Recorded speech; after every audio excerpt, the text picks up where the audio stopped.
అఘోరా ఈ పేరు వింటేనే ఒళ్ళు జల్దరిస్తుంది. గుబురుగా గడ్డాలు, మీసాలు, ఒంటి నిండా విభూతి, చేతిలో త్రిశూలం.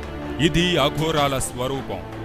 అఘోరా జీవన విధానం గురించి ఒక్కో విషయం తెలుస్తుంటే వెన్నులో వణుకు పుడుతుంది.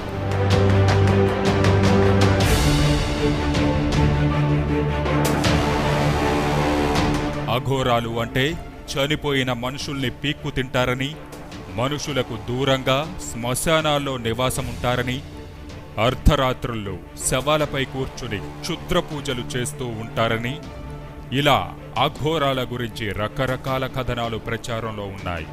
ఇందులో ఎంతవరకు వాస్తవముందో చూద్దాం.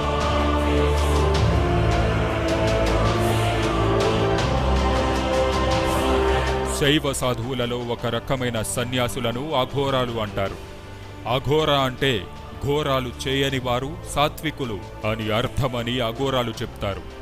లోక కళ్యాణం కోసం సర్వం త్యజించి భగవంతుణ్ణి ప్రార్థిస్తారని, విభూతిని పూసుకోవడం ఆ భగవంతుడి పట్ల తమకున్న భక్తిని, ఐహిక సుఖాల పట్ల అయిష్టతను చాటుకోవడమేనని అఘోరాలు చెప్పుకుంటారు. వీరి జీవన సరళి, ఆచార వ్యవహారాలు చాలా భయానకంగా ఉంటాయి. వీరికి ఇల్లు, వాకిలి వంటివేమీ ఉండవు. కుటుంబ జీవనమంటే వీరికి పడదు. సభ్య సమాజానికి దూరంగా ఉండడం వలన వీరు చేసే పూజలు, తపస్సుల వల్ల వీరి పట్ల సమాజంలో పలు సందేహాలున్నాయి.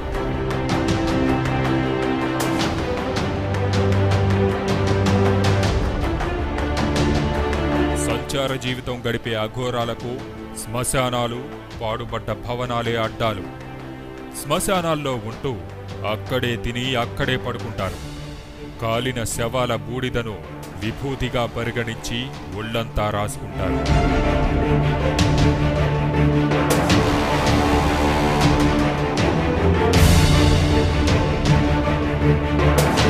మానవ పుర్రెతో చేసిన పాత్రలో ఆహారం తీసుకుంటారు. అదే పుర్రెలో కుక్కలకు ఆహారం తినిపిస్తారు. పొడవాటి ఎముకలను గుదిగుచ్చి దండలుగా మెడలో వేసుకుంటారు. మరో భయానక విషయమేంటంటే వీరిలో కొందరు నరమాంసం తింటారట. అయితే బతికున్న మనుషులను కాదు, చనిపోయిన వారి మాంసాన్ని మాత్రమే వీళ్ళు ఆరగిస్తారట.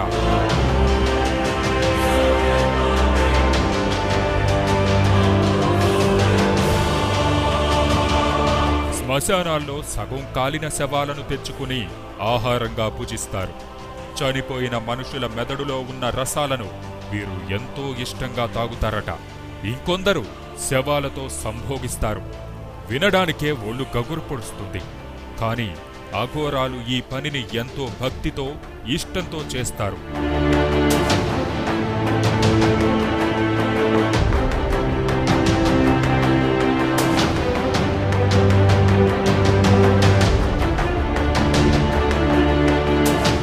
వీరి విపరీత పోకడల వలన సామాన్య సాధువులు వీరిని వ్యతిరేకిస్తారు.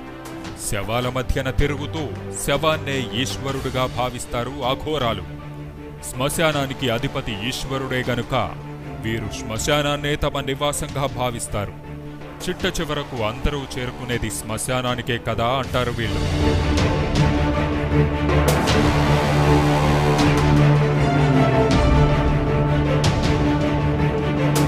సాధారణంగా వీరు జన బాహుళ్యానికి దూరంగా ఉంటారు.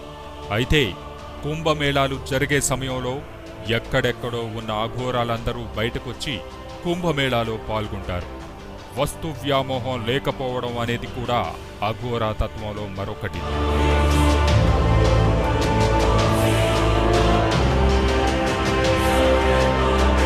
సన్యాసానికి పరాకాష్ట అఘోరా. వీరి జాతి 17వ శతాబ్దం నుంచి ఉన్నట్టు చరిత్ర ఆధారాలు చెప్తున్నాయి. బాబా కినారంను వీరు గురువుగా భావిస్తారు.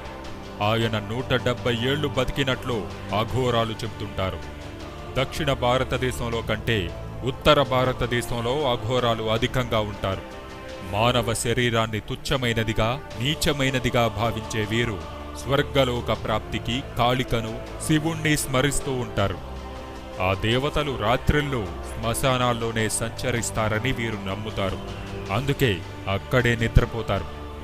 ఈ ప్రపంచంతో కాని మనుషులతో కానీ సంబంధం లేకుండా ఒంటరిగా జీవించడానికే ఇష్టపడతారు అఘోరాలు. ఇవి అఘోరాలకు సంబంధించిన విశేషాలు. మరో ఎపిసోడ్లో మరిన్ని ఇంట్రెస్టింగ్ టాపిక్స్తో వస్తాను.